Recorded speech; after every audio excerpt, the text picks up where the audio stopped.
Yeah, right. One starts talking, I get there, so then I got it. That works, right? And then you can. I can, yeah, swivel it. I got it. Well, wait, the problem is when you turn that, it goes up and down. Oh, okay. So it just might work pick it if up you and move it. turn it this way, and then you can adjust it this way now. Okay. Of course, it's live, so everyone's seeing it spin all over the place. That's okay. Technical difficulties, we're getting it worked out. Oh, this is 2 people on. I don't know if you've ever heard of patterns. They have them at Terry. And they have different patterns, and then they have the patch. And it's supposed to be enough. I made one of them, and I was fine. I made another one, and I ran short. That one that I did cute. Well, I don't. Okay, so I honestly,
everybody. And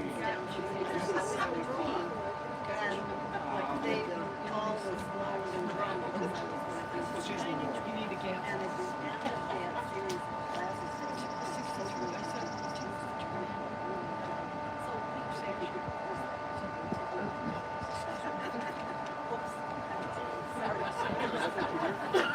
Good evening, everybody. Thank you for coming out again. We were talking beforehand, trying to figure out how long Christmas was contract. It's got to be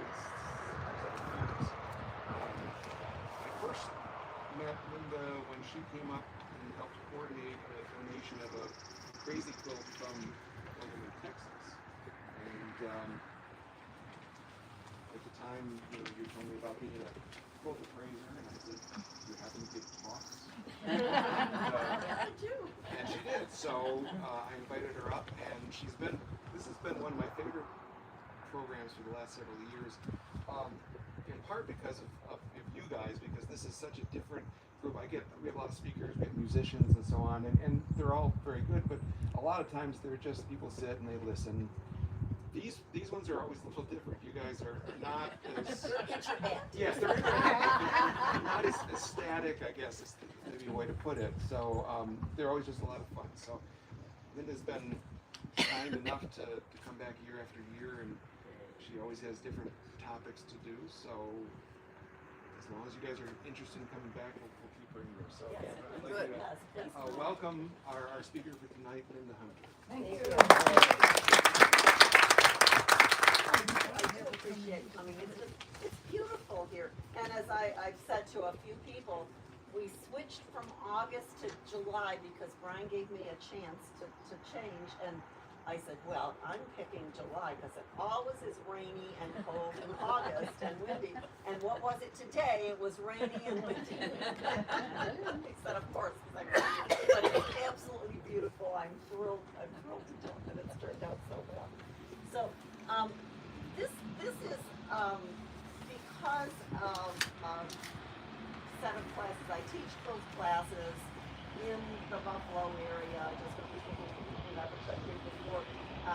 I teach through Williamsville Community Ed, through Kenton Community Ed, and through Star Point, which is in the Lockport area Community Ed. So I teach 8 weeks of classes, 2 semesters in the fall and in the spring, and I teach 4 classes a week when I'm doing that. And I try to do something a little interesting and a little bit different. Sometimes I was just talking about applique a couple of semesters ago. I did applique, and this gentleman over here is an applique artist, and I said, you do realize it's called the A word for quilters. A lot of quilters do not like applique, and so I taught a quilt that was an edited sit-down pattern, for those of you who know that, and it was both patchwork and applique, and I forced my people who usually come to my classes to do it because I said, there's going to be patchwork, it's going to be patchwork, and then there's a little bit of applique involved. and so when they came, they said, oh, you said a little bit, and it's got a stem, and it's got some leaves, and it's got some fluff. And I said, yeah, there's patchwork seeds. And so at the end of the semester, almost everybody said, I'm so glad you did this because I really enjoyed doing the applique. So anyway, this is mostly going to be patchwork, but there's place for applique, so keep your number. So what I'm doing this time is talking about scrap quilts. The things that most quilters just love is scrap quilts. And of course we have a couple of those scraps. So your first sheet in your package there is talking about scraps. And I typed it out for you so that you've got it to hold, but I'm going to go through it.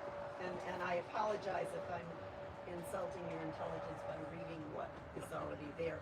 I had a professor at Buffalo State College, and it was history, which at the time was not my favorite subject. Now I love it.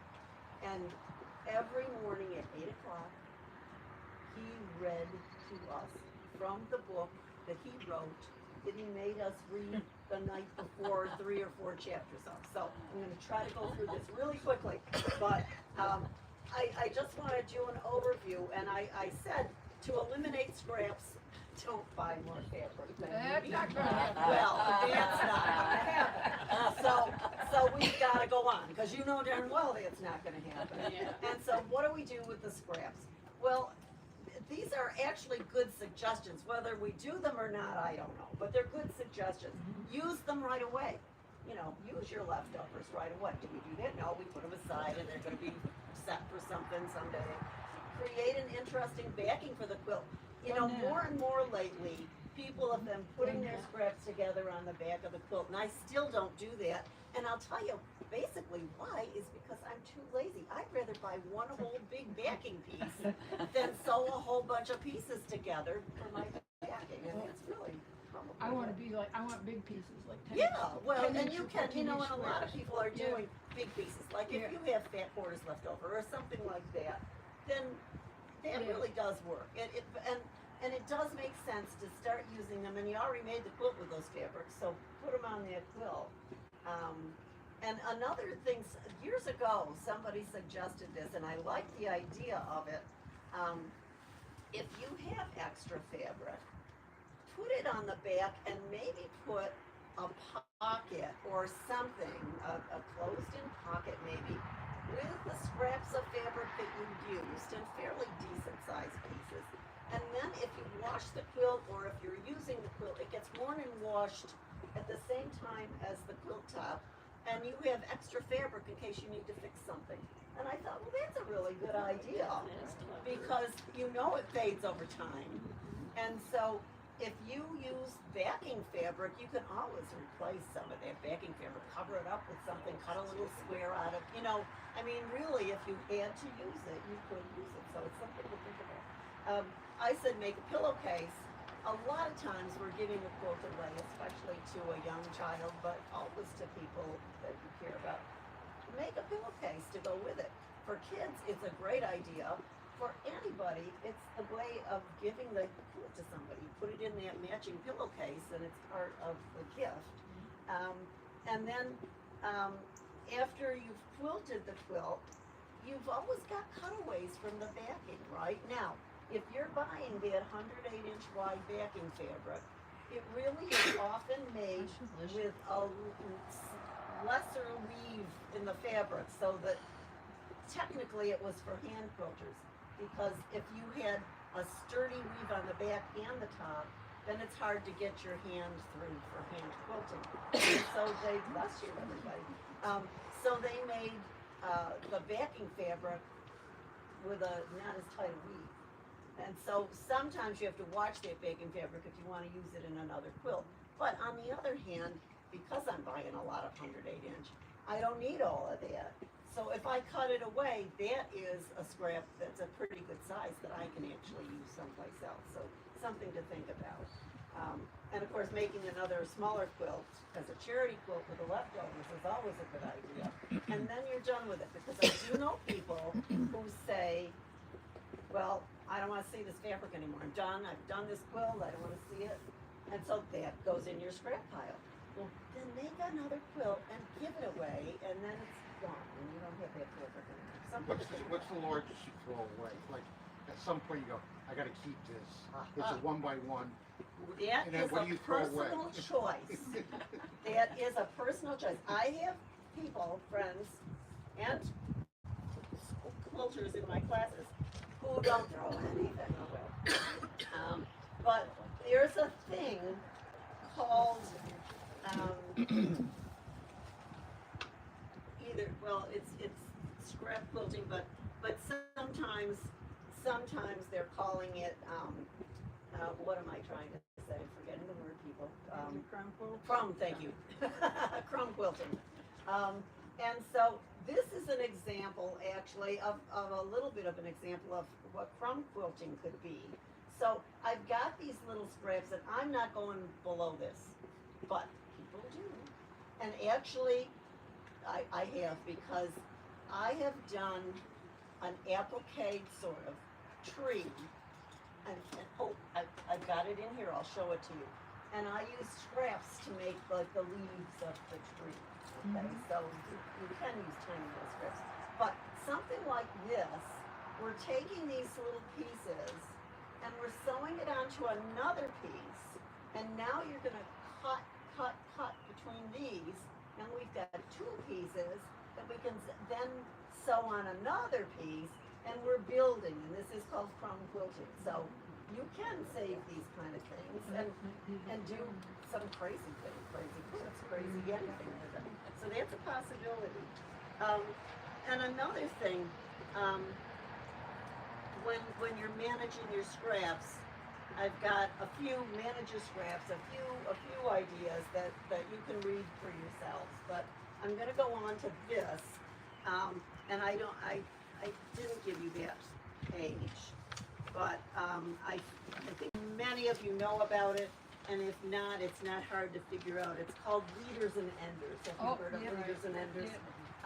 And it's pretty much the idea by Bonnie Hunter, no relation. She is not a relation to me, but Bonnie Hunter is the one who named these leaders and enders and talked about it. What is it?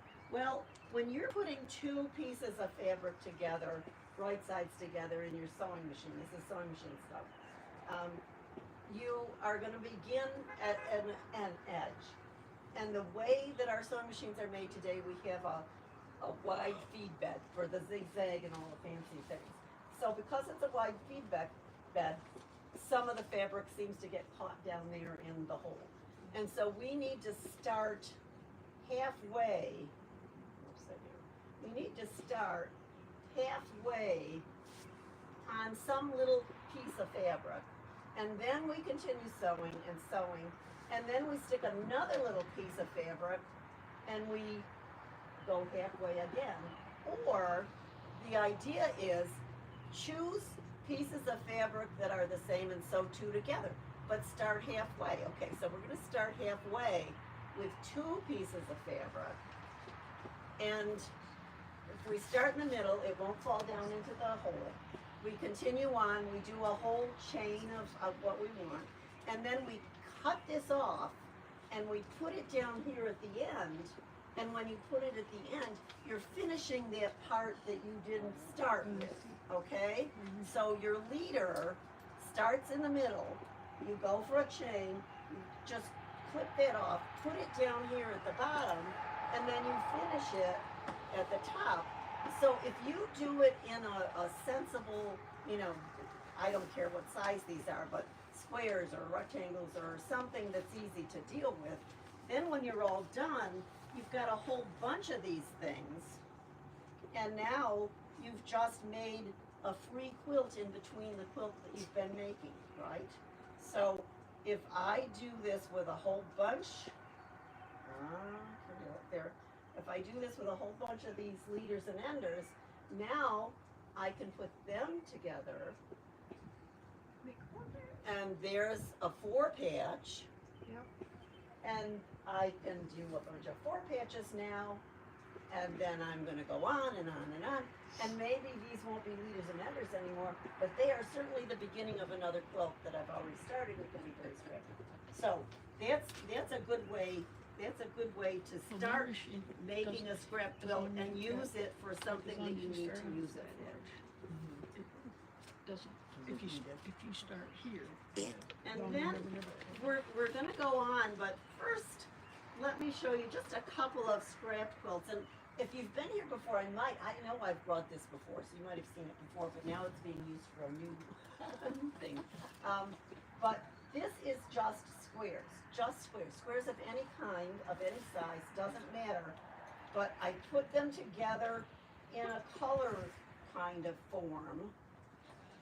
And so this is just a fun way to use up some of your scraps that's easy because it's just squares. If you do triangles, it gets hard already. So let's start with squares and do something like that. And this particular thing is called a charm quilt. And in Victorian times, charm things were a big item. They used to do charm strings of buttons. and charm this and charm that. And what it meant was every single one was different.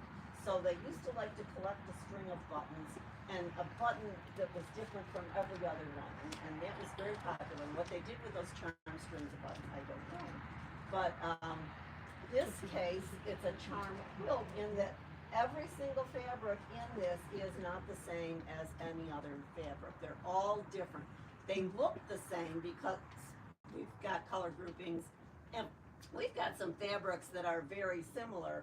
And this will show you when I began quilting. This is how old I am. Does it look familiar? No, you all are too young to know.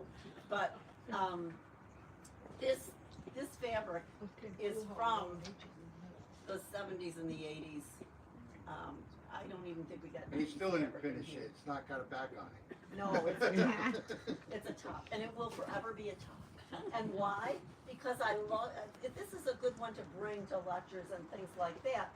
And lugging heavy quilts is hard, and I'm really not gonna use it. You know, it's not big enough to use. I suppose I could make it into a child's quilt or a charity, but for me, it works well because I'm using it for demonstration. So yes, it's just a, Linda, yeah. when you start and lay those out, do you do that all like ahead so that Yes, you know? you Oh, have to. I was Yeah. gonna say, This how would is- you get them This together is so one of nice? those things where you're gonna put it down on the floor and you're gonna crawl around on the floor, or you're going to have a very nice, Board. you know, board like this, only much bigger, and then you've got a quilt wall. And the wall is often made from quilt batting, but also you can take an old, if you can find them anymore, a plastic tablecloth that has the, flannel on the back. And then that can be where you lay it out, and I know people who have taped that to the wall, use that, and the nice thing is, then when you take it down, you just gently fold it all up and it stays in place, and it's your flannel board. You had a question? Yeah, did you sew every row, or did you I sew did it. the blocks? I don't know, it was so long ago. But what I would suggest that you do is lay it all out, but sew it in quarters. To sew this much is sort of a pain. To sew this much is doable. And so whenever I have something like this, blocks for a quilt or parts of a block, I sew part of it and do sections. I usually section into quarters. And then I put the 2 quarters together and the 2 quarters into half. It's just easier to work with. And also, here's an interesting thing, and it happens a lot with strips as well. In fact, we're going to talk about that in a minute. When you sew strips together like this, somehow you get a curve happening. And it just happens. And so instead, if you sew 2 strips together, and then another 2, and another 2, and then 2 to 4, and then 4 to 8, that curve doesn't happen. And so the same kind of thing can happen here. Okay. And I'll show you this, and then I'll show you the strips sewn together. This is a project that I've been doing by hand for years, because it's my quilt project that I take when I'm traveling. So this is nothing more than what we call snowballs, and it's a copy. This is reproduction 1800 fabric, 1850s to 1880s fabric. It's reproduction. I saw a quilt like this that was original 1880s, and I just loved it. I really loved it. And so all I did was actually take 5-inch squares. I used 5-inch squares. And I cut my 5-inch squares so that I have, I'm trying to think, this is 3.5. Yes. I cut a 3.5-inch square. And then from the very same fabric, I cut 1.5-inch squares. And I can get 1, 2, 3, 4, and then I've got a little extra 1.5-inch squares around the edge of the 3.5, right? From a 5-inch square. And so if you looked at this, and I'm sure I can't find the perfect example, but this square has companion squares someplace here that are on the four corners of this square. And so what I did was cut these little ones and I sewed and flipped.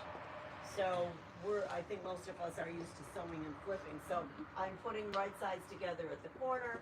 I'm putting it right up there at the corner, sewing on the diagonal, and then flipping it up, okay, to get the triangle.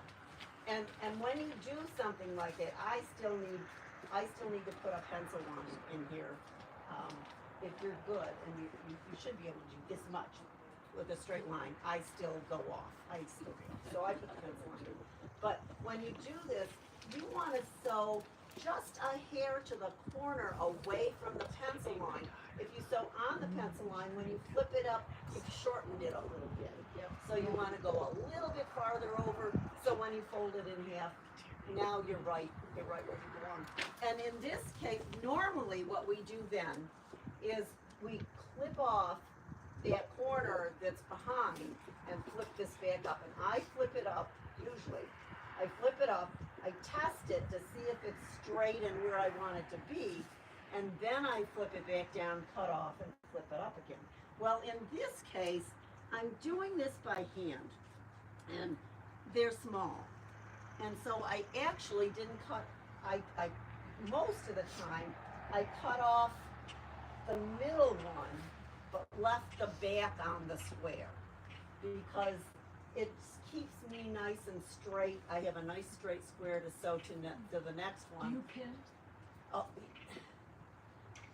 well, in this case, yes, that's but if I was doing it on a sewing machine, I probably wouldn't. If I'm doing it by hand, which I am, I'm doing it. But this is small enough that you probably don't have to pin, is what I'm saying. But by hand, I have to. But I think I've got this corner. This one is cut off, so this is the whole thing.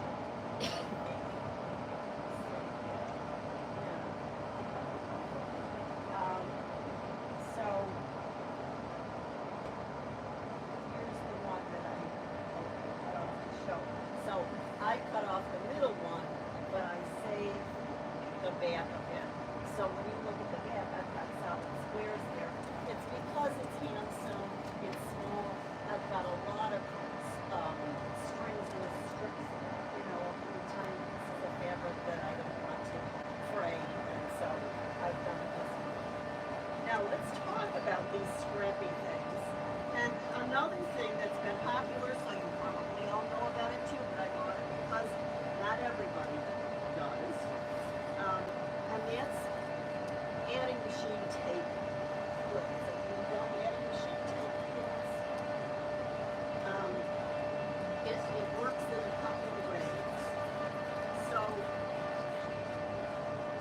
what the suggestion is to take either any machine tape. This is a roll, and you can still buy this or not. This is a roll of that, and you're still here for the machine. So this is a roll of that tape. And I'm going to sew my fabric to the tape, and it's going to keep me straight. It's going to keep me aligned. Okay? And some people call it receipt tape quilts. So when you go to the grocery store, you get a receipt. It's always a mile long, and you have no idea what all that is for. But it's always pretty long. And so you can sew onto this, and it keeps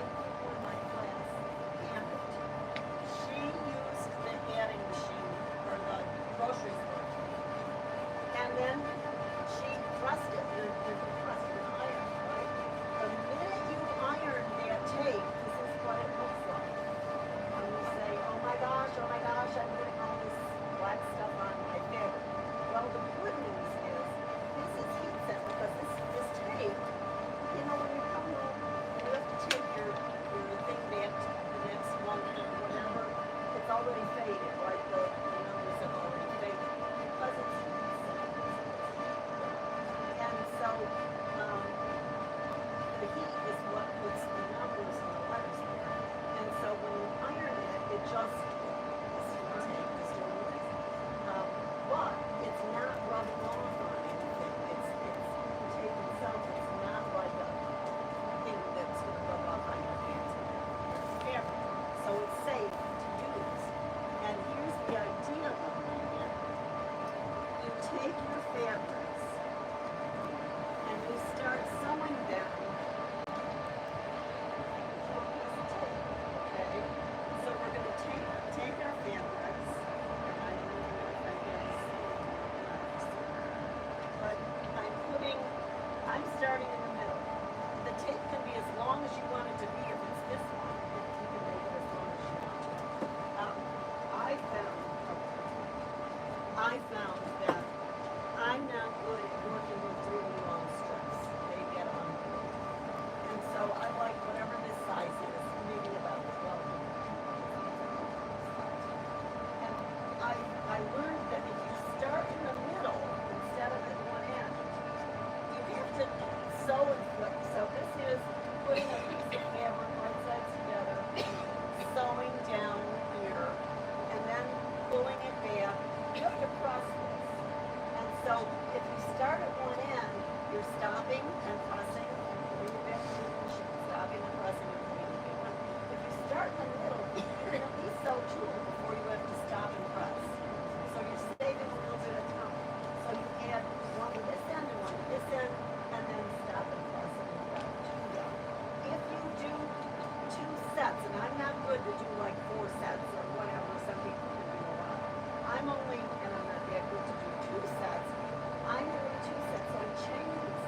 So I'm putting a piece of paper down, I'm putting the middle piece in, I'm sewing, flipping, and then I've done it again, and sewn and flipped, and then I've done it again on the other side. Now, the caution is, if you want to do sets, your pieces above and below have to be similar in size. If this one's really big and this one's thin, it's not working. So your pieces are a little more similar. They don't have to be perfect, but they have to be similar to each other. And you just keep working out so you get this kind of a thing. And you'll notice I've got a lot more than I need here because I'm going to trim this to the tape. The tape is going to stay here, and that's going to help me be straight that way. I'm still a little crookedy this way, not perfect, but it keeps you fairly in line. Where remember, if you're going to curve if you do that without sewing. So what I've decided is when you trim it, you really want to trim outside the paper, not to the paper, because we're going to sew this to something. If we sew it to something and it's to the paper, you're going to be sewing through the paper. You don't want to sew through the paper. Now you've got to pull all that off because we are going to get rid of the paper eventually. So you're going to have to get that off. But if you trim it with a 1/4 inch seam allowance, then what happens is we sew it to the next thing and you put it in paper and your seam allowance, and this is your guide. So it works quite well, really. And when you're finished with this part of it, you can do almost anything you want. And I just did a couple of things like this. So I put some fabric in between, and I can make blocks, and I can put my blocks together like this. Or something in between. I could, because I made them the same size, I could just put my blocks all together and make a big picture. Just for a lot of these, they're just a big picture. But I sort of like the block idea. These are easier to make a full border. It would be a great, yes, absolutely a great way to do it. And it's fun when you're using all your scraps. So, just something to think about for scraps. It's easy to do. By the way, this is my husband, Derek. I call him my CEO. Very so, and he is right here to remind me to do things. And he never did all this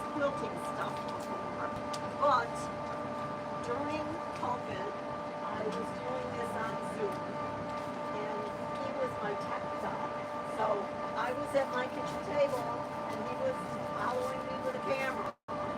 And so all of a sudden he was part of the class, because I had class going, and they would ask me a question, and all of a sudden he popped up and he'd say, well, I really like this one better than that.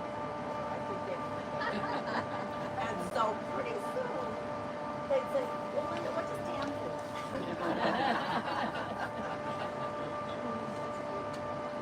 Okay, let me, I want to, I forget what I do this.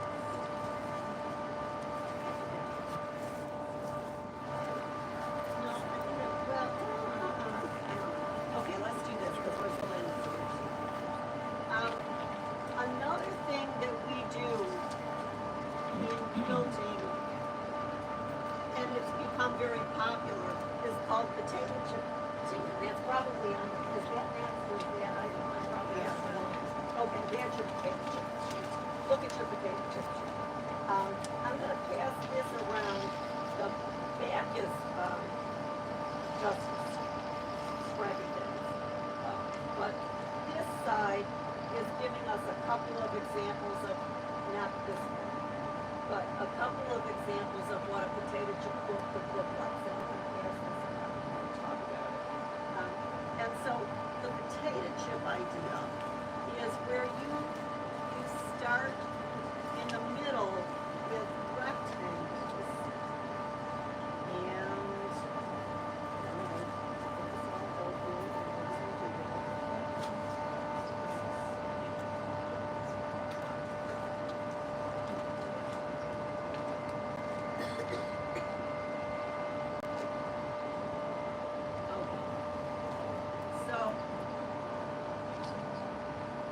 idea is to start with rectangles, and these are leftovers from a jelly roll. You know what a jelly roll is? It's 2.5-inch strips. You know what a jelly roll is? Yeah, okay, good.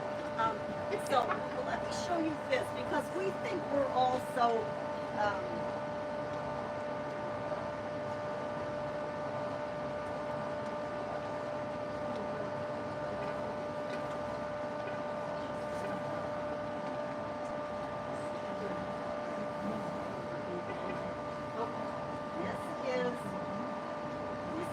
jelly rolls, because they didn't know about jelly rolls back. This is from the 30s and the 40s, maybe even the 50s.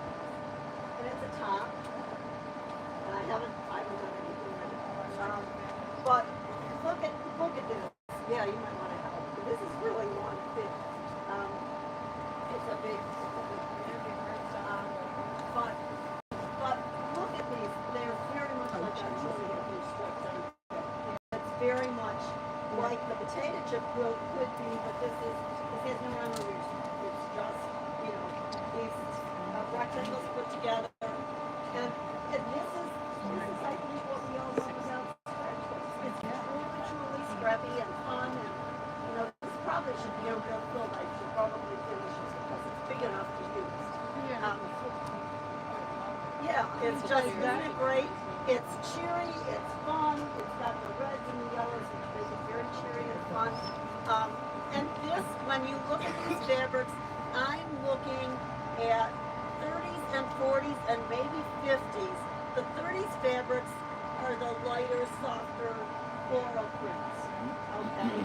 The 40s fabrics are the floral prints that have gotten a little bit bigger. The flowers are a little bit bigger in the 40s fabrics. So that's the difference in 30s and 40s. The idea is the same. We went into florals after the Depression. We went into lighter, pretty colors and florals, and they were small little prints. And when you're looking at larger prints and a little brighter color, you're looking at 40s. And then we keep going and we look at something like this, and that says 50s to me. And sometimes the theme is 50s too. Cherries were very popular in the 50s.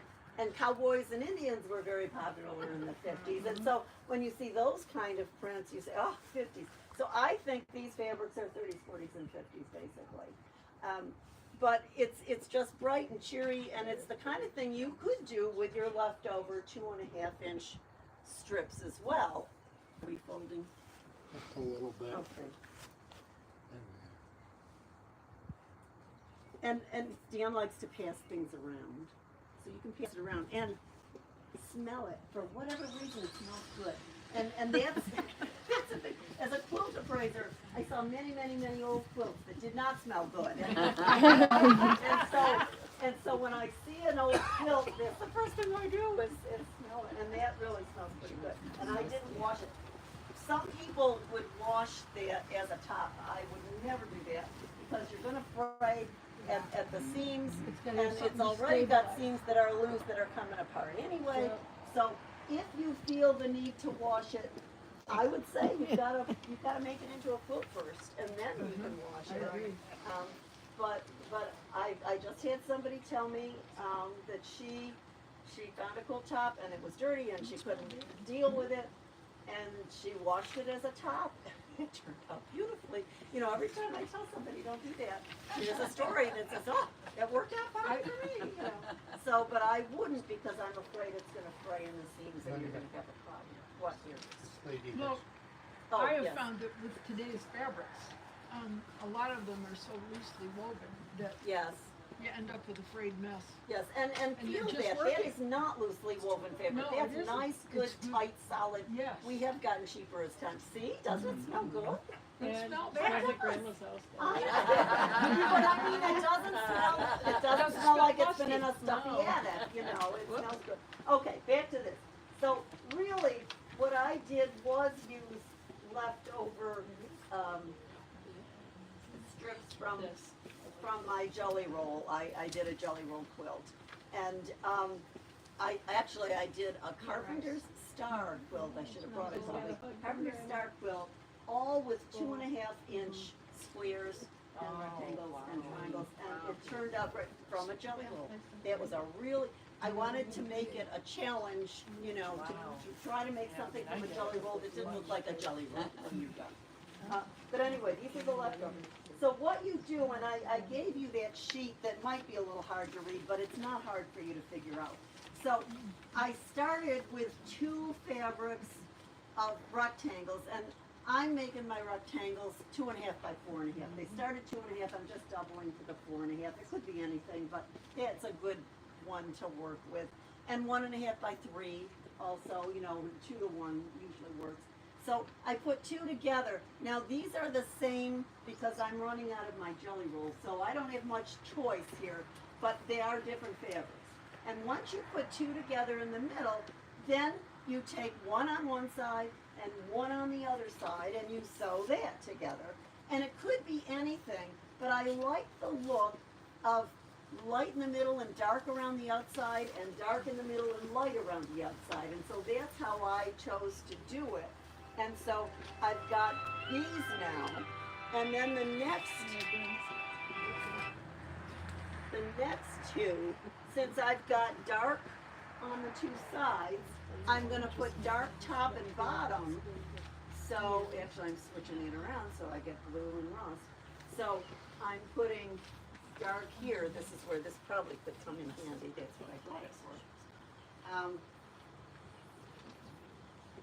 So we're putting 2 above. I'll turn it in a minute.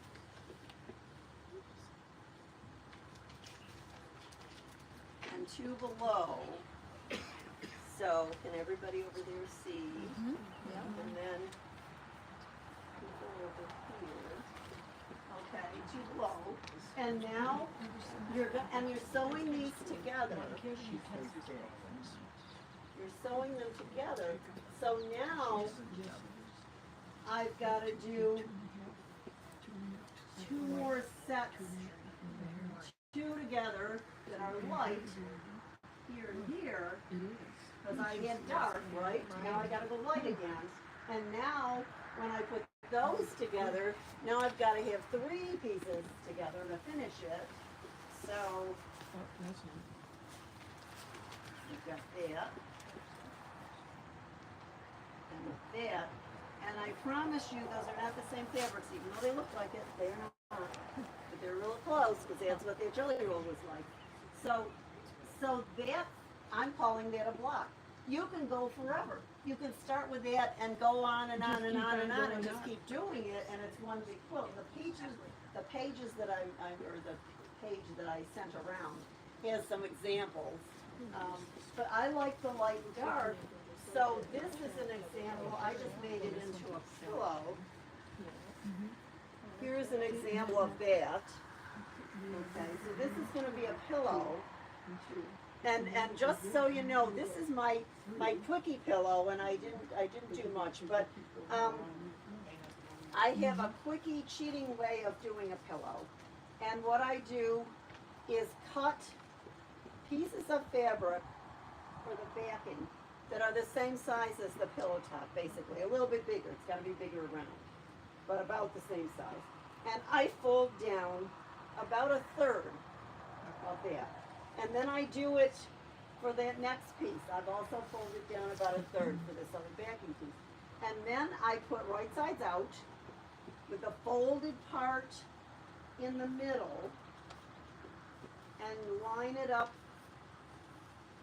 with the edge of the pillow with a little bit extra hanging over. Do you see it? So the fold is out on the middle, and then I've got a little bit extra hanging over. And so now I'm simply going to turn under the edge and turn the edge over again. And machine stitch all the way around. So there's no hand stitching. You don't need a closing thing because this is wide enough in here to get a pillow in. And so when you're all done, you have this. This is its companion. Okay, you see? I love that. That's the companion. So I'll pass this around, but here's, you know, I just folded it. I just folded and pressed. I didn't sew. I just sewed around. When I come to the corners of the pillow, I'm going to exaggerate this. When I come to the corner of the pillow, I've turned under the 1/4 inch that I need to turn under. I'm folding the middle down first, then the one side in, then the other side in, and it gives you a really nice mitered corner. Now I'm exaggerating. I'm usually going to do this on a smaller scale, but on a bigger scale works fine. So I've turned the seam allowance in first, and then, oops, I turned the seam allowance in first, then turn that over the corner, and then the one side goes in, and then the other side goes in, and there's your mitered corner, okay? So that's just a quick, easy way to finish a pillow.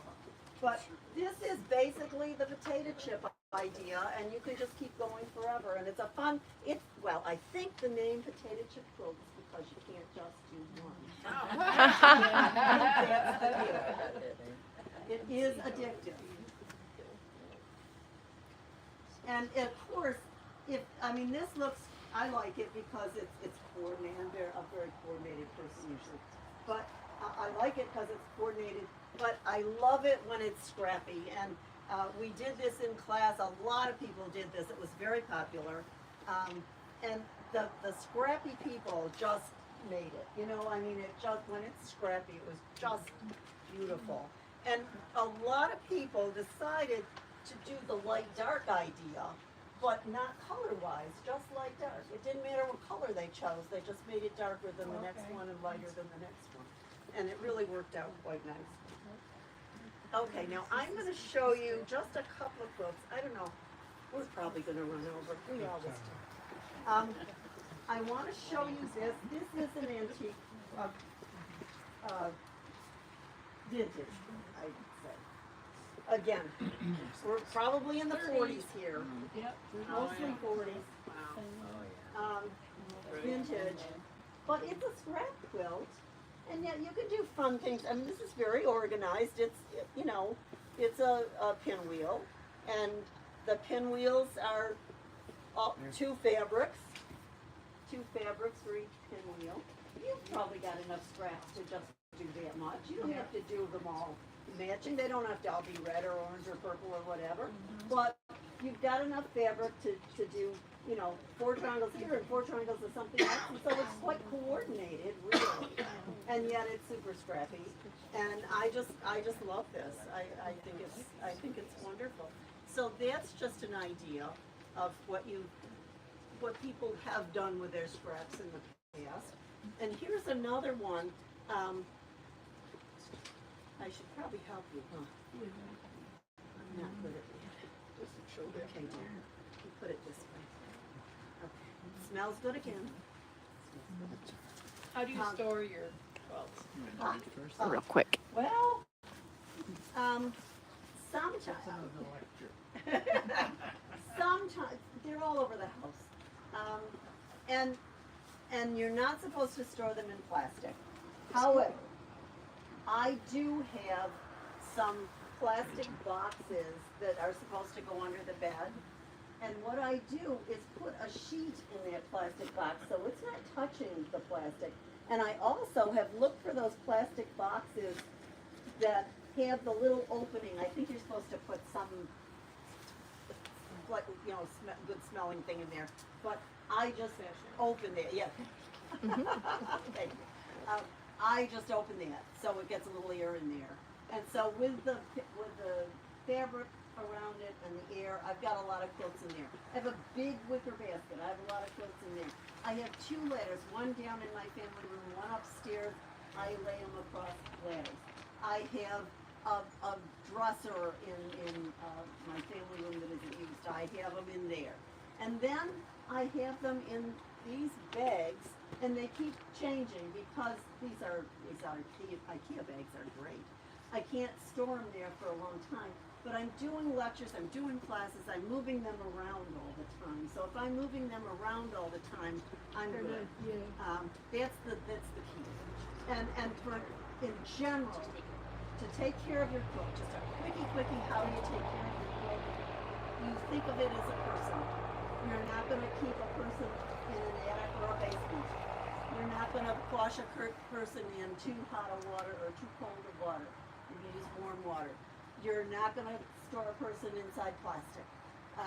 All these things, you know, if you want to store it, a good way to store a quilt is in a case or wrapped in a sheet, because it's fabric. You can buy canvas bags that are made. Sure, and canvas Just again. I for also storing have. quilts. I also have.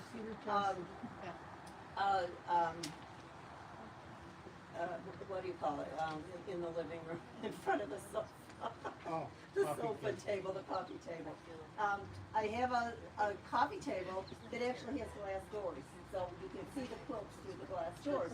But it's wood, and you have to be careful with wood. You don't want a quilt touching wood unless it's finished in some way. And so I believe this wood, it's Mennonite made, so I'm not sure if they finished it properly or not. But you want it, you know, have polyurethane or something, paint something to cover the wood. But since I'm not sure, I've actually lined the wood part with aluminum foil. Aluminum foil doesn't react. And so if you just put a piece of aluminum foil down on that wood and then put your quilt on top of it, the foil doesn't hurt the quilt, and it's not gonna allow the wood to react with the fabric, because the reason we have acid-free paper and acid-free boxes is because the acid that's in the wood that paper's made. What about cedar?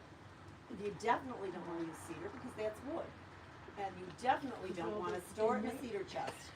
Now, every time I say this, somebody says to me, "Well, I've had a quilt in there for 30 years and nothing ever happened to it," and that's what I say. Because really the wood can react, and if you see little brown spots, there are probably some on this one. This is an 1880s quilt. If you see little brown spots, that's called boxing, and that is from the impurities in the wood that's getting onto your fabric. So you really, a cedar chest is the worst thing to do. Mothballs are the worst thing to use for a quilt. We're used to it because that's for wool, and you know, it keeps away the bugs, but you're not going to get bugs in your cotton unless you've starched something and not washed it out. So if you're making a quilt and you're using starch, because sometimes we do to make it stiff, and sometimes we do to actually paint it around the edges to be able to turn under the edges.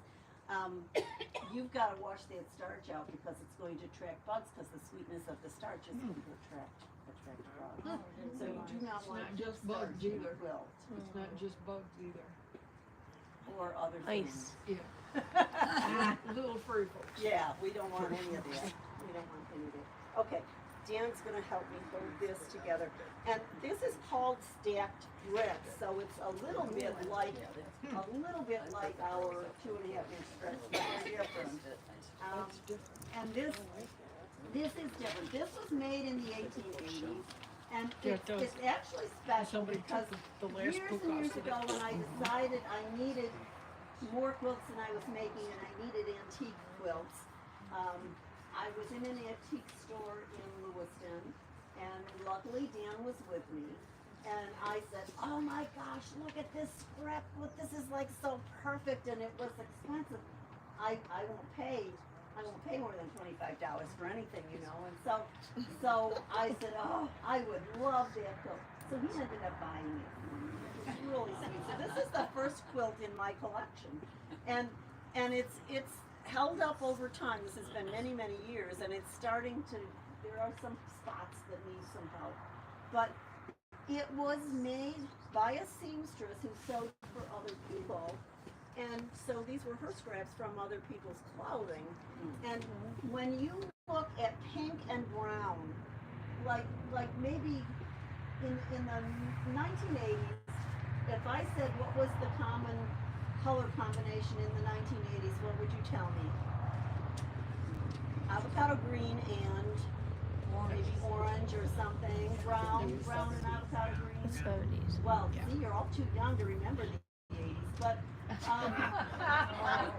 this is 1880s, and the minute I see pink and brown, I think 1880s.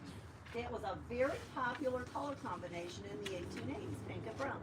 And so this is just a really sweet, fun. How does that done? I mean, how do you get that? I mean, Believe it or not, well, today we would probably sew a strip with a square here and a square there. We'd sew a strip with a square here and a square there, and then we'd sew them together, and we would chop off The corners. the corners. Right. Okay. They probably made a triangle and a triangle and a triangle, and sewed the triangle onto this end and the triangle onto that end, and pieced it. I'm quite sure, because they didn't do all those, you know, things that we do. The little tricks. Yeah, yeah. But that's how you put it together. It's cool that because it's on the diagonal, right? I mean, it makes it more interesting. It looks so nice and So, light. so if you wanted to make this today, I would sew square, square, or even rectangle, a little bit more of a rectangle, so that when I cut it off, I can give myself the 1/4 of an inch, and I don't have to worry that it's too short or whatever. I'd probably put a little rectangle. I noticed that they don't have battings. There is batting in there. There is. There is. I'll bet it's an in. old sheet. But remember, well, it could be a sheet blanket, a flannel sheet blanket. That would be popular because, of course, regular batting would have, you know, done it yet. shredded and gone all over the place. They had it, but it wouldn't hold up. But I can't remember without looking at it, but the batting could have just over time, it's gotten thinner and thinner and thinner, you know, and that's Each what's washing happened gave to a it, little and bit it of batting. probably was washed, I'm sure it was washed. So you know that was from the 1880s because you're Because I appraising. decided, yeah, Because I decided no, it was. nothing was given to you that said Right, it was no, from that. no, I This is just just your decided training. that. Okay. Yeah, I did. But there was, well, I take it back, maybe I did, because I did have some information that this was made by a seamstress Oh. for other people. So probably there were some dates in there. But, yeah, because I appraised for many years, it just really helps to see a lot of quilts, you know, and then you say, oh, that's that age, you know. Like we know the 50s and we know the 1980s. It's the same thing. After a while, you just get familiar with it. Okay, I do have, and I know we're getting late, so I have these other two things that you've got in your papers. So let me show you that. I think, what did I give you? Oh, we gotta do the star. Oh, we have to Sticks do and the bricks. That's strips one and we bricks did. and the star. Well, we have to do all of those. Well, I'm sorry, you're gonna have to study. It's not dark yet. Okay, good. So let me go to strips and bricks. And that's, this Some bad this one. These are both made by my friend Nikki, so that's called Nikki's Variation because it's my friend Nikki who did it. And she wants it back, and I keep saying, oh wait, I need this for just another lecture, just let me have it one more time. And I'm hoping she'll give it to me, but she won't. But I love this quilt. I love this quilt. It's got a label, so I'm gonna put it this way. Okay, it's simple, it really is simple. And, I didn't take the picture. oh, sorry. I'll hold it up over here. Okay. Over this one. Wait, I'm going in the middle, We're good. okay? So let's look at it for a minute, I'll keep it here for a minute. And this is the thing, so it's called Sticks and Bricks, Mickey's Variation. The original Sticks and Bricks is just pretty easy. That's on the top of that sheet. And all that is, the top one, I'll do that first, is taking, and it could be any size, but I use 5-inch squares because they're all over the place. So it's taking a 5-inch square and cutting it in half, okay? Just cutting a 5-inch square in half. And then you're Put it in sewing, the board. pardon? Put it in the board. Oh, I could do that. There's good thought. I forget I'm doing this. Sorry. Okay. And then what you're doing, oh, where's my other half of this one now? I have to find another half. Wait a minute. Oh, I can't find another half.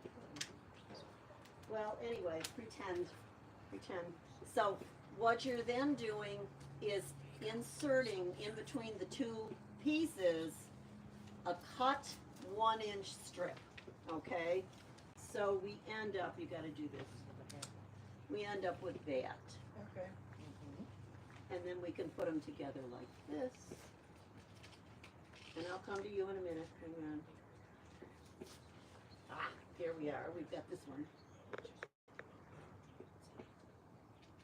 Okay, so, you see, you get that idea, we're just, now, why did I cut a 1-inch strip? Because when I sew it all back together again, it turns out to be the 5 inches that, because we cut it in half, then we lost a 1/4 of an inch on both sides for the seam allowance, and so now we have to put it back again, and so this turns into be a 1/2-inch strip in between, and so now we have the 5-inch square again. So it's that simple, and if you want to do a whole bunch of them, this is a pretty easy way to do them. Here's your 1-inch strip, and you're just gonna put a whole bunch of them on the strip. Linda, he needs to take a picture. You just gotta holler at me. That's why I break him. Okay, so you got the idea that this is a much easier way to go, actually. And I do leave a little bit of space in between. I don't want it perfect because I really want to trim a little bit so that it's the proper size. If you make this exactly 5 inches and you sew it, it's going to be short on the top and long on the bottom. You know, so this is an easier way to go. Okay, and so that's that thing.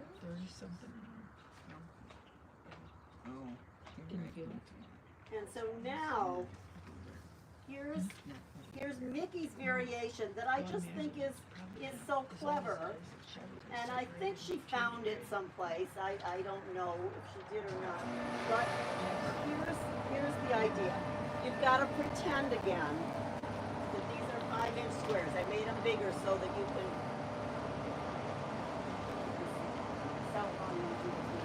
These are 5-inch squares. They could be any size, but they're 5 inches. So, these play out.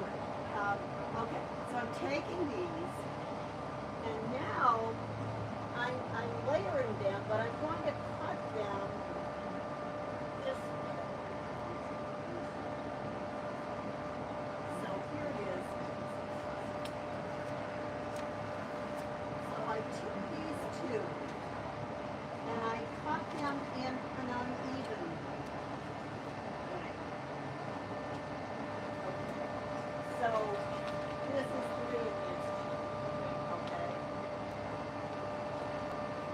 Did you sew them before, you sewed them together before? Pardon? Did you sew them together before you cut them? Yeah, these are the together before I cut them.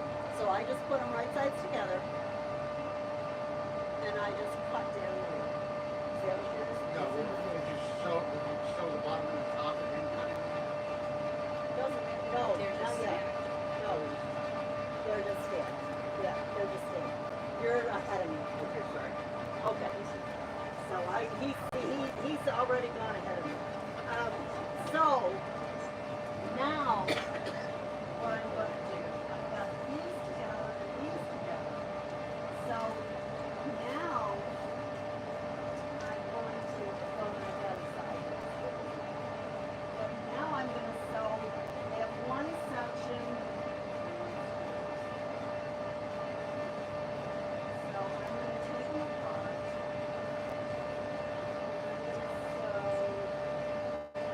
Big section to the small section.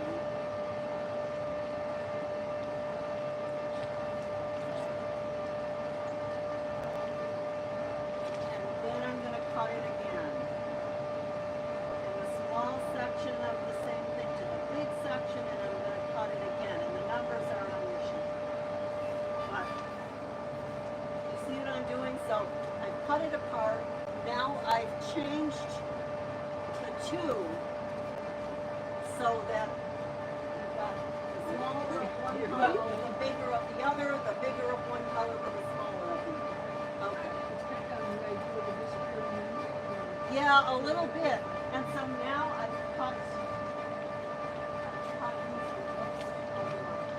It fell down the same time. Okay, so I cut it in half again. And when I cut it in half again, I'm once again going to put that 1-inch strip, 1-inch strip in between. Okay? I put that in between. And then the other part of it, remember I had the small of this one and the big of that one. And then I have the same one over here that is here.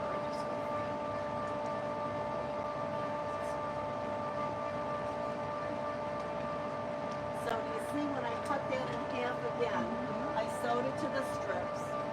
Okay, and then I'm not done because I also have a companion. So look at that and realize that there's the small section and the big of the flat. Here's the big of the stripe and the small of it. Got it? So we get 2 plots from 2 squares. We haven't wasted anything. We get 2 plots from 2 squares. We just put something in the middle. So we put something in the middle, and we get 2 plots that are opposites of each other. And so I think it's very fun. So when you look at this again, pass it around, look at it again, because her colors are very similar. Her 2 fabrics are very similar, so it's hard to tell from a distance. Another interesting thing to do with that is to take scraps. I mean, this Yes, scraps, it sew doesn't together, have to be make the same. sew together, make a piece of fabric, and then make And then do- another piece of fabric absolutely. and do the same thing. That would be Absolutely, cool. so that would be super scrappy. Yeah, but I'll pass around so you can probably Yeah, that tell would really be now cool. what that's all Yeah, about. that's really good. And then here's another quilt, another one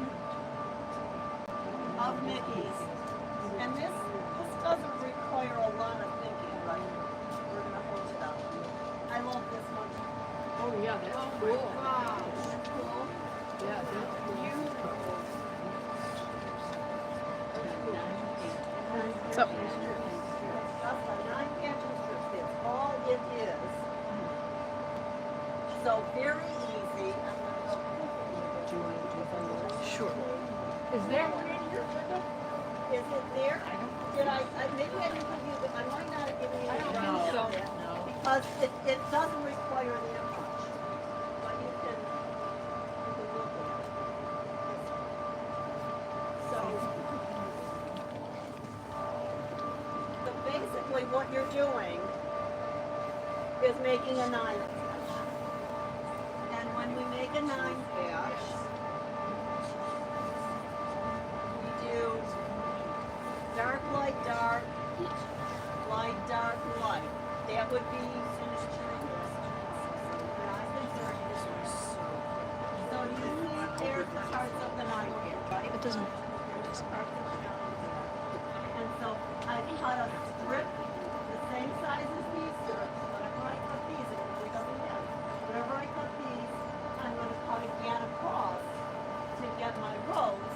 And then I'm putting 2 of these and 1 of these together to get my 9 patch, right?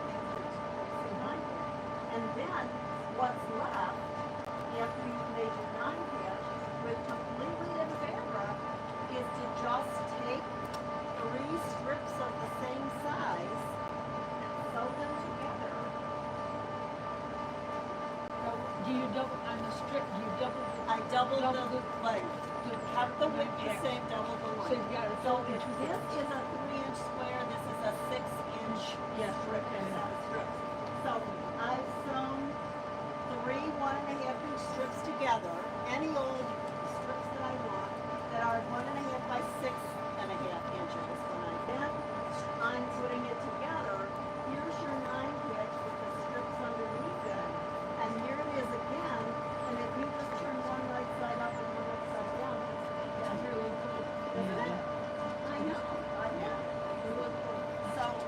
So that really didn't require a sheet for you. It's pretty easy.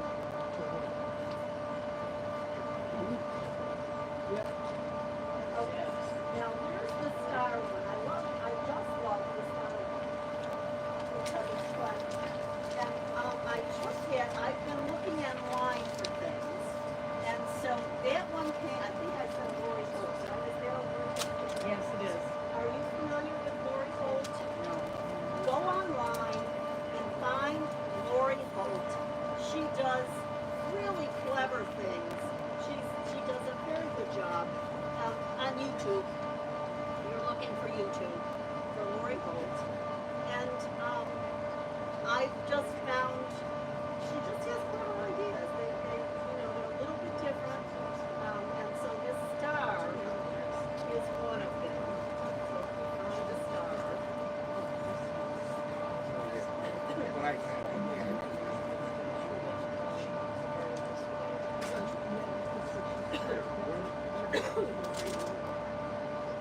Okay, so I just made a little wall quilt that could go on forever. But this is scratchy. It is very scratchy. Very scratchy. Now, the cool thing about this star, besides being scrappy, is that when you look at it, no points go to the end of the block. See that? You do not have to match any points, any place. So this goes really quickly. This is easy. And I did give you the sheet, and I think on that sheet you've got 3 size options. Yes. These are the 12-inch blocks. Okay, so I'm showing you the 12-inch blocks. So what you're doing is starting with background squares. So you need a bunch of things. You need background squares for the 4 corners and for the in-between. So you're going to use a background square here, here, here, here. All of those background squares, okay? So you need 8 background squares.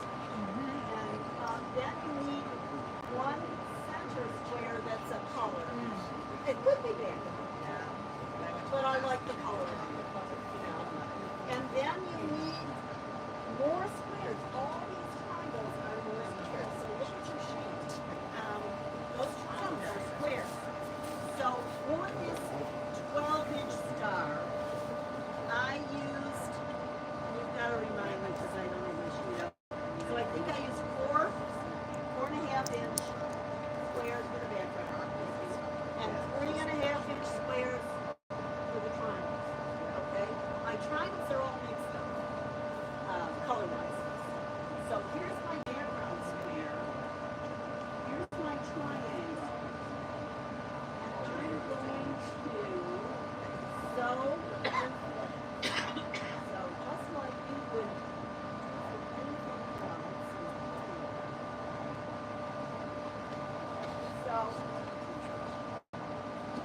taking one background square and one triangle square,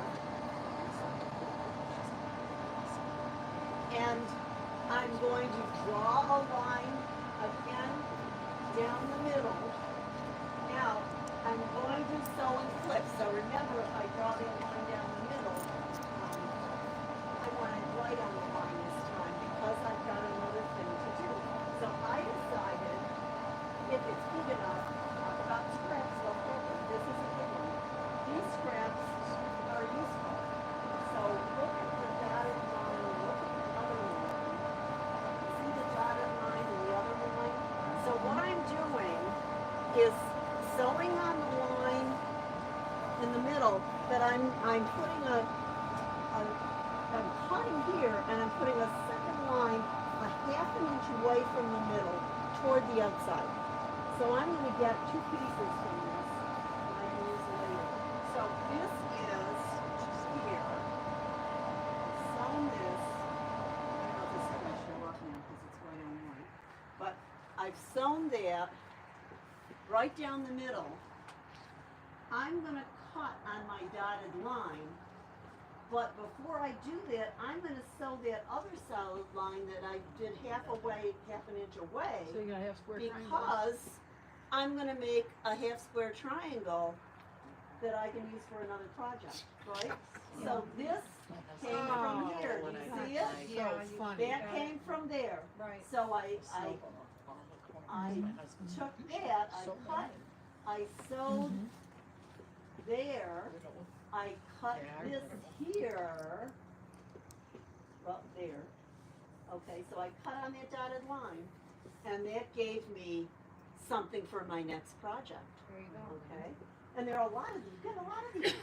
So if you look at my little bag, you get a lot of these things. Well, when you're sewing binding together, you know, Yes, and you cut can those take off, those or you too. make, That's right. So feel once for you, I've Judy. done, yes, okay. Hey, did you put that in the instructions somewhere that it makes the it makes half square triangles? I didn't straps? put that down. I didn't That put was that very part down. clever. Sorry, I didn't put that down. But that's what you do. You have to sew a half an inch away toward the outside, and then you cut in between the two places you've sewn, and that gives you your half square triangle. Okay, so on your instructions, we start with this. We sew, I didn't we get take the circle this, quite, we put it right sides quite together. and I didn't get We it where it should have sew, been. okay. Came out. And then Both of them. when we've cut it away and we've got everything ready, we do that, right?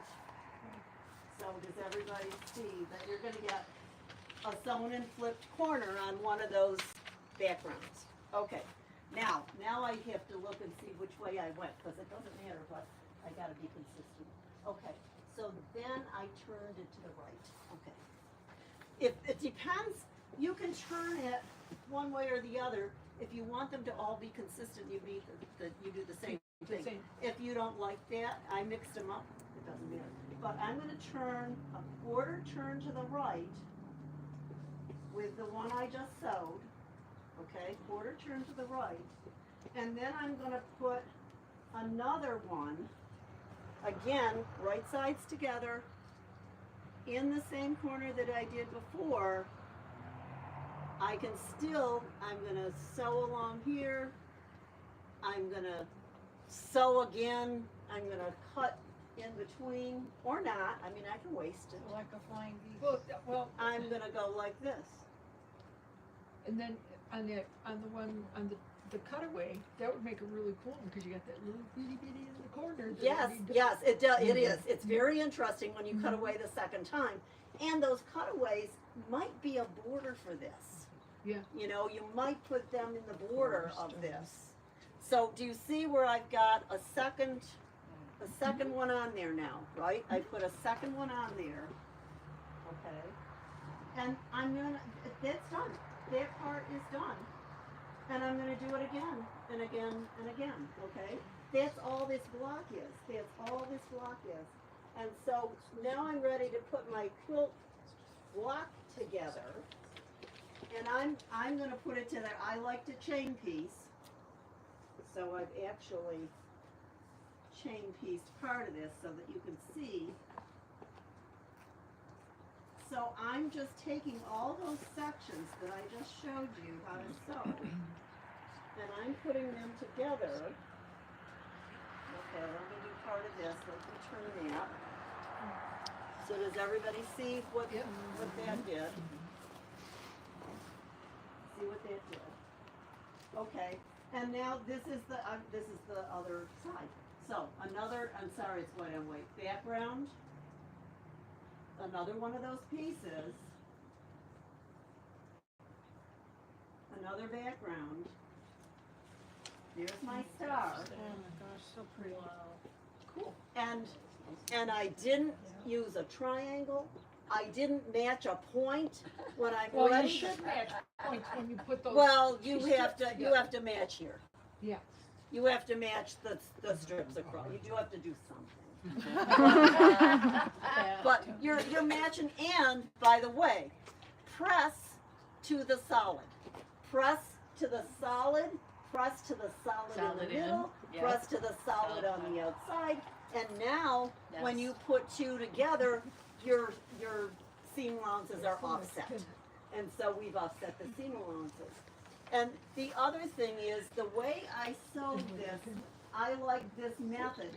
So I put them in a row, and then I put the second row right sides to the first row. The second row to the first row, the second row to the first row, and then I chain piece. I sew down there, okay? So I'm sewing it down that way, and then when I open it up, I'm going to do that again. I'm going to put the third row right sides together with the second row, the third with the second, the third with the second. And so what happens is I have this chain piece. Board that falls over. I have it chain pieced, and then I can walk away. I can go to the bathroom. I can answer the phone. And when I come back, I know what I decided I wanted them to do. Because if I just leave them like that, and I had a cat once who I didn't realize was batting them all down as fast as I got them up. Because I would go back in my sewing room and they'd be on the floor, and I'd say, oh, I thought it stuck better. Well, it did stick better.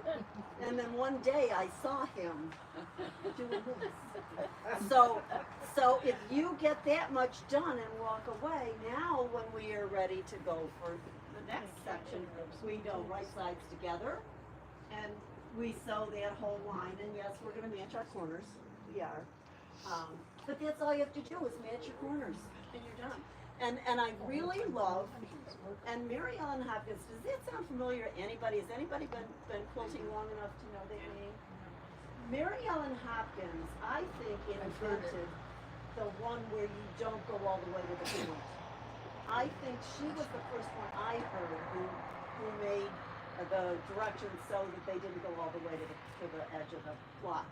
And I love it because then you're not cutting off points and you don't have to worry about it. And this is a quickie quilt. This goes really quickly. And again, my ladies in my classes made a lot of these. These were so much fun to make.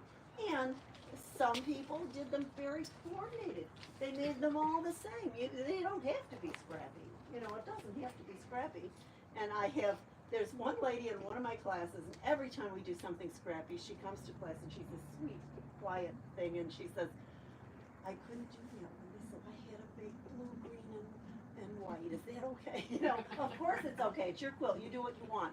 You know, so you don't have to make it scrappy. I just think it's a really neat thing. Okay, I know we're running over. Oh, way over. Sorry. We're doing two. So I just want to show you two quilts. Two quilts. Hunter Star. This is the Hunter Star on the back. Why do you suppose I have the Hunter Star on the back? Because you of had a my piece left over quilt? somewhere. But my website is Hunter's Stars, and so this was a quilt. Actually, this is a special quilt for me because my students made it for my birthday. This is a birthday quilt, and they put cool stuff on the back. This one of the ladies put the whole thing together, and she put leftovers and things like that on the back, which is really fun. And the Hunter Star is on the back. so that we are doing some stuff with things on the back, you know. But this is also a scrap quilt, and so I wanted you to see that. And everybody wrote a message, which I love. And this is a great block to use if you want to make a signature quilt. It is so easy. So you're taking a square, doesn't matter what size, and you're just putting two triangles with something in the middle. And this was actually done as paper foundation piecing so that they all came out the same. So it was just drawn on a piece of paper. And the lines were drawn on a piece of paper. And all people had to do was put this on the line. Put that on the line, you know, sew it and you're done. And if you do this, like I did this, I've done it for a shower quilt or a wedding quilt or, you know, something. When you do this, I'm telling you right now, you have to take the time to take some kind of a piece of tape that isn't going to be sticky. Maybe that little narrow 1/4-inch tape is nice if it's still around. I like blue tape a lot, you know, the blue painter's tape. You have to put a piece of tape 1/4 of an inch all the way around, So they because don't write somebody on it. will write in that 1/4 inch. Yes. Even if they're quilters, if they're not, we're in trouble. But even if they are, they're going to get into the margin. My And- mother-in-law wrote on the tape too. See? So it's hopeless. But there's a little bit more hope if you do the tape. So you understand. But I mean, you have to do that because people will, you know, people will do something. So anyway, I'm just really, this is really a fun quilt for me. There's a picture of me on the back, on the page of the 10-ton booklet that they sent out in 1989. And that was 10 years after I started teaching there. So, What do you use to write on? Just the Sharpie? Pigma brand pen. Pigma. Archival. Yes, you can find them at Michael's. Actually, that's the best place. And Some quilt shops have archival they probably pens. have them at quilt shops, but Yeah. I've always gone to Michael's, and you're looking in the scrapbooking area. Fabric. And Pigma also has some other The acid names in the on Sharpie it, eats the but fabric. basically That's it's why a you should use permanent an ink archival. pen. Never use a Sharpie. Audrey has. And I think somebody used a Sharpie on here, and it bleeds usually. Well, and not only that. And when you wash it, it's gonna wash out. So the person who used a Sharpie, and a couple of people the did. Sharpie will also eat the fabric eventually. Will Oh, it? really? Yes.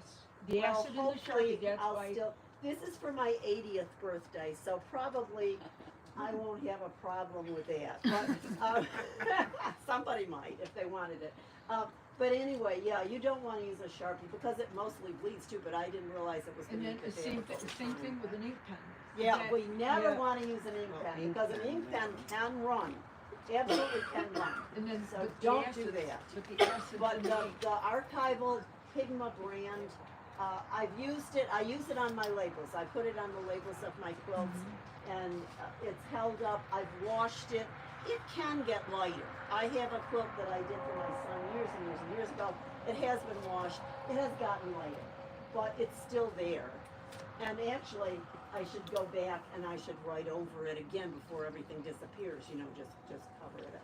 Okay. The fail-safe is an embroidery machine. Is what? An embroidery machine. Oh, yes. If you embroider them, that's wonderful. And in fact, a couple of these were embroidered. Yeah, I don't know saw if that. I have one on the back, but There was a couple yeah, of a couple them of them there. were embroidered, and that's wonderful. So I'm going to end with, I think, the be-all and end-all of scrap quilts. And I just purchased this from a quilt show. Actually, they had a quilt, boutique, and I purchased it from the boutique. And Backing is the money went to 3 different social or things that were good So do you causes. see, you know Oh prices. my. This is called a postage stamp quilt. Oh my gosh. And it is 1-inch finished squares.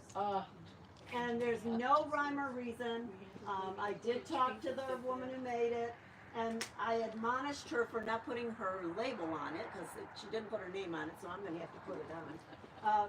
But it has, 1-inch finished squares in any way, shape, or form. She didn't try to match anything, to do colors, to do anything.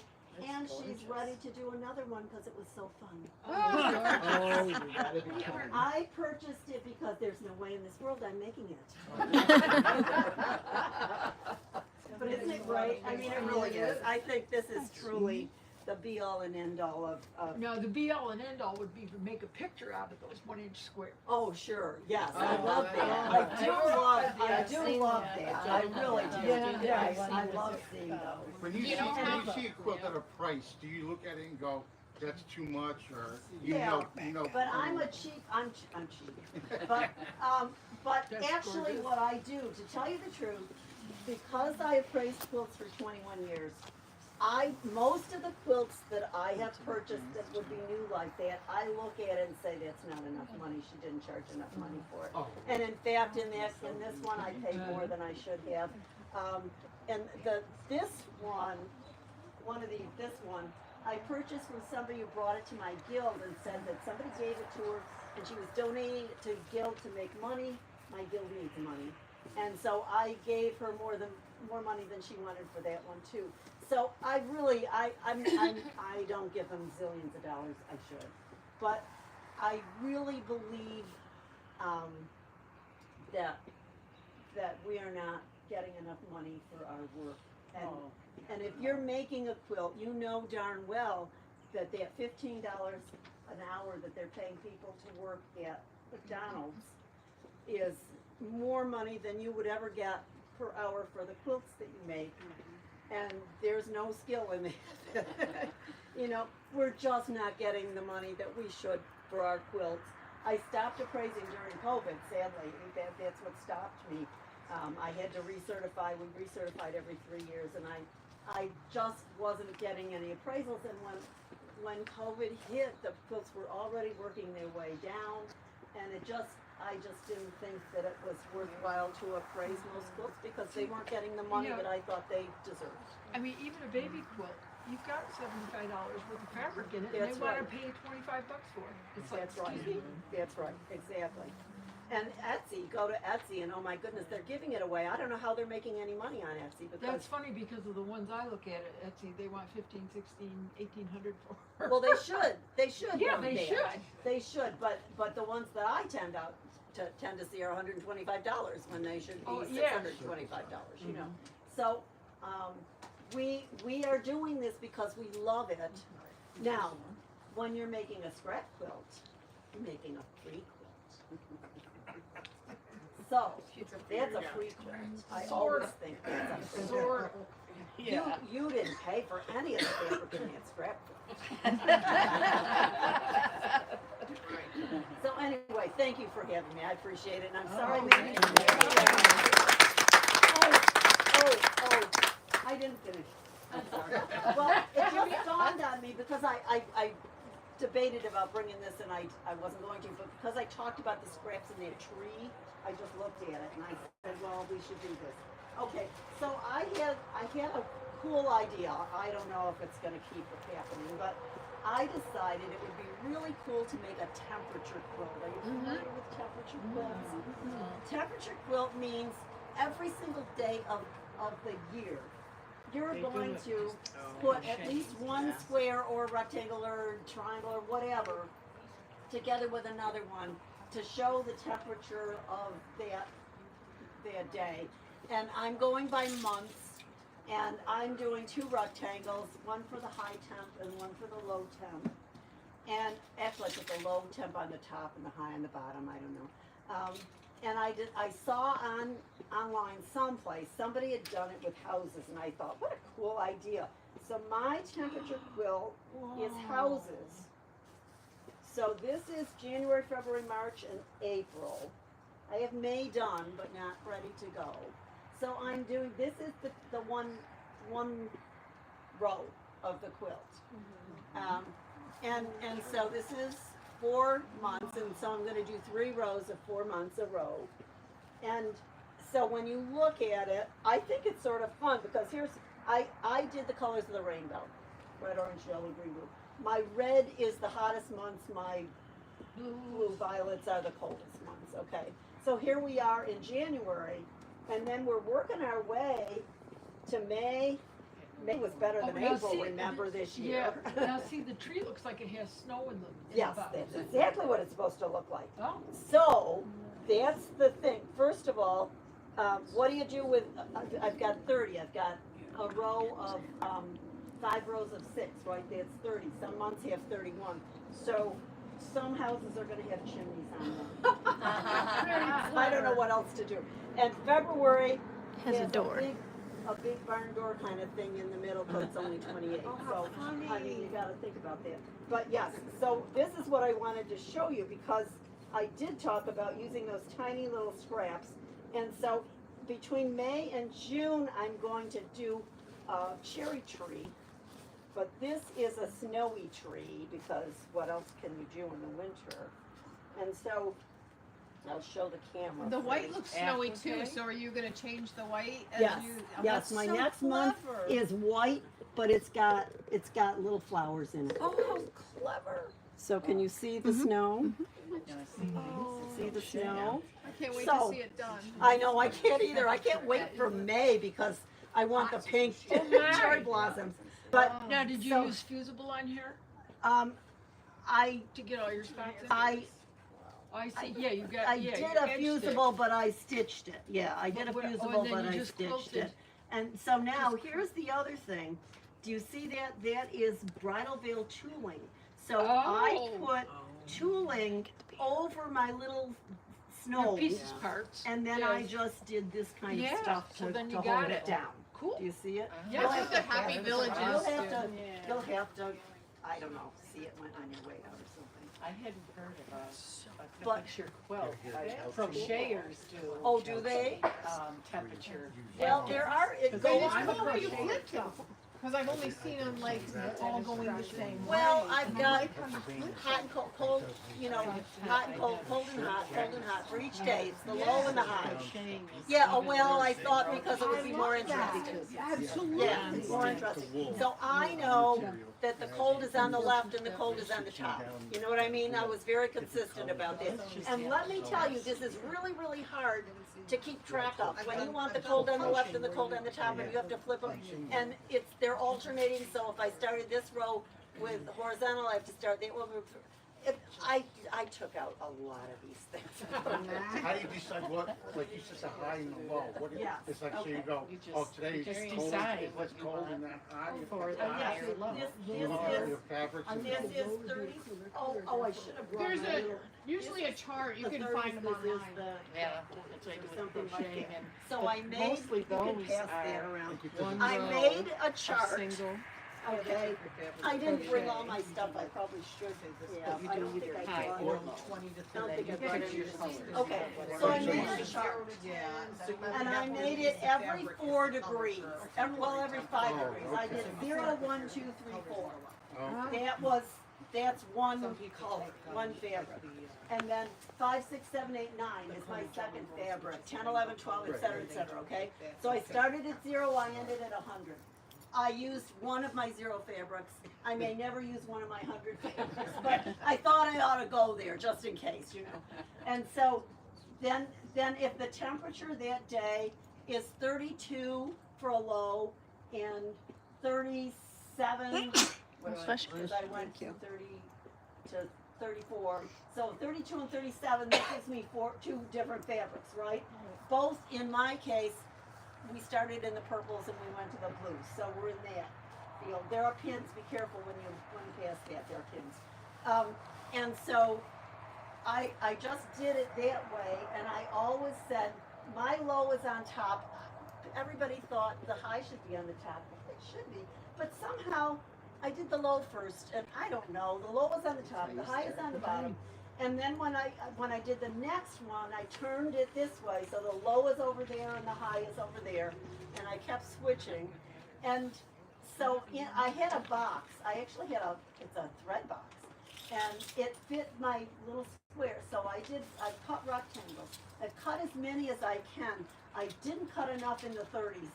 I'm not cutting up. It was a houses. bad That's year. twice- I twice cut the 30s. It's cold year. And in fact, I ran out of my fabric, because these are scraps. I ran out of them, so I had similar, but they're not the same fabric.